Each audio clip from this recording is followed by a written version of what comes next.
Hello বন্ধুরা, না আমি বলছি নেহা কাক্কার কী বোঝাতে চাইছে যে আমাদের আর কমে কিছু দেখতে হবে না, ওর গানের ড্যান্সের স্টেপেই বুঝিয়ে দেবে যে কিরমভাবে কী হয়, ওই দেখেই বাথরুমে যেতে হবে, আর ক্রমে গিয়ে কিছু দেখতে হবে না।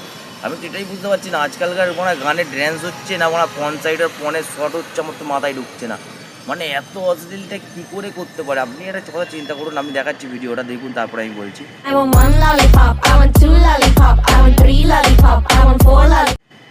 না এটা কোন ধরনের ড্যান্সের স্টেপ, কোন ধরনের কী করে মাথায় এই বুদ্ধিটা এলো এই ধরনের ড্যান্স হতে পারে? কি করে নেহা কক্করের মাথায় কী করে এই বুদ্ধিটা এলো এই ধরনের ড্যান্স হয়? আমার তো মাথায় ঢুকছে না এইসব। ফ্যামিলিতে তুমি আগে শুনেছি বই ফই দেখা যেত না, এই হ্যান ত্যান। এখন দেখছি একটা গান, গানের ভিডিও দেখা যাবে না ফ্যামিলির সামনে, লেওড়া যা তাল হয়ে গেছে। এটা কোনো ড্যান্সের স্টেপ না ক্রোম স্টেপ, আমার তো মাথায় ঢুকছে না। পানুপুরে পন সাইডও এর থেকে একটু ধৈর্য ধরে একটু ভালো স্টেপ দেখায়, এত বিচ্ছিরি এত অশ্লীল স্টেপ দেখায় না ওরা, ঠিক আছে? এখানে যা দেখাচ্ছে এরা। চলো, এইটুকুনি ছিল ভিডিওটা। ভালো লাগলে সাবস্ক্রাইব করো, লাইক করো ভিডিও, ঠিক আছে? আর কমেন্টে বলো পরের বার কিরকম ভিডিও চাও।